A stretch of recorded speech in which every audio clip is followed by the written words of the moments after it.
The Novamarine color scheme can be rather daunting, but if you follow these few simple steps, you'll have a great looking model in no time.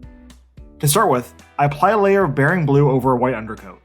I like using Bering Blue here, as it's a really interesting desaturated grayish blue tone that I think works really well for the shadows and shades of a white color scheme. I then start building up my highlights and volumes by using Medea ComArt Opaque White in multiple thin layers. Despite the name, this paint is actually fairly translucent, and the first couple of layers will actually give you a duller gray than a pure white. Because of this though, I'm able to apply 3 or 4 coats of this paint to progressively smaller and smaller areas to really build up my volumetric highlights and get a nice gradient from the Bering Blue I used before up to a pure white at the highest points of the Marine's armor. One thing I wanted to note here though, is don't actually leave any parts of the Marine's armor pure Bering Blue, and I apply at least a single layer of the ComArt Opaque White over the entire thing. This is because I find pure Bering Blue just a little bit too dark, and the contrast that it provides going from pure Bering Blue up to pure white a little bit too abrupt and extreme for my tastes. But of course, if you're looking for an even higher contrast look to your model, you can leave the pure Bering Blue in the deepest shadows and recesses. In a previous video, when I did a quarter color scheme for Howling Griffin Marine, I decided to freehand the entire quarter scheme, which took forever and wasn't that efficient. So for this model, I decided to try to tape off the quarters of the armor I wanted to stay white, and make the rest of the model blue with my airbrush. There's not really a ton to say here, as I found that the model is pretty easy to tape off actually, it just takes a little bit of time to do so. I would recommend that you make sure everywhere that you want to stay white is taped off, not just the center line, as it's really easy to get a little bit of overspray onto the white areas that would look pretty bad. Also, if you're going to be doing this scheme yourself, I'd highly recommend that you leave the torso and the legs separate prior to painting the model. It's just easier to tape off, which I didn't do here. Once the model is taped off to my liking, I then come in and airbrush on a layer of Rowney Prussian Blue Ink undiluted over the entire model.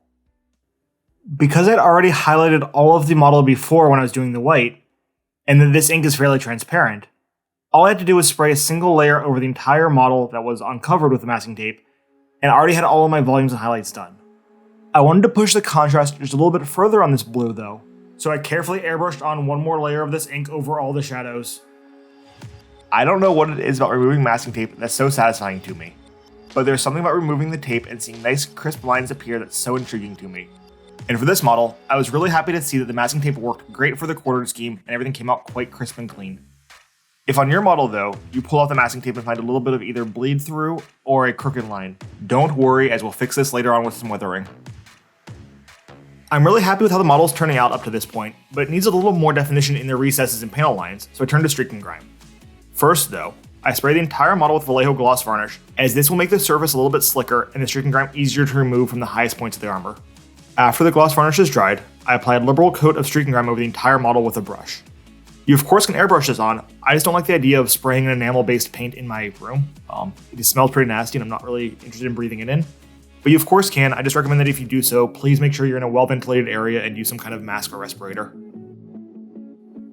I have been asked a couple of times on previous videos why I recommend that you let streak and grime fully dry before wiping it off, and quite simply, it's because it's actually harder to remove the enamel paint when it's fully dry.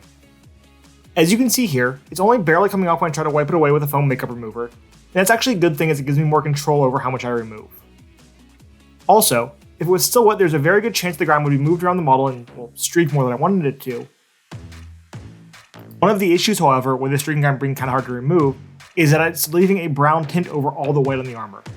But to get rid of this, I simply dip my makeup remover into a little bit of odorless mineral spirits and use this moistened makeup remover to wipe off all of the streak and grime from the highest points of the armor, leaving only in the deepest recesses. I then give the entire model a spray of gloss varnish to lock in the enamel paints, as well as provide a good surface for me to apply the decals onto. I next apply the decals using the traditional method of first applying them, then applying a layer of microsol over top of them, and letting that dry. Once the decals are dry, I also spray the model with a layer of matte varnish to remove all the shine from the previous layers and give the model a very nice flat matte appearance. For the last stage of this armor, I decided to use sponge chipping to better define the edges. You can absolutely use edge highlighting here, but I prefer sponge chipping as it gives the model a much more beat up and war-torn look that I think is appropriate for Warhammer models.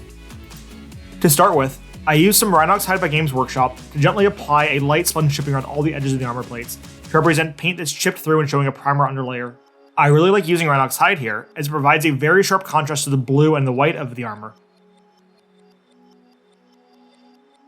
The rest of the models finished up using pretty standard techniques that I've used in many other videos on my channel, such as painting the bolt gun black first and then sponge shipping it with heavy metal, and painting the eyes in my traditional red color scheme. As I've shown here, you can easily use masking tape to reproduce a quarter color scheme, and can also use these same techniques to do a half and half color scheme, like that of the Marines Errant chapter for example. If you liked this video or found it helpful, please don't forget to hit the like and subscribe button, as it helps my channel grow and my videos to be seen by more people. I also have a ton more tutorials on my channel page, with a new one coming out every week, so make sure you check that out if you want to see more painting tutorials like this one here. Thanks for watching, and hobby on!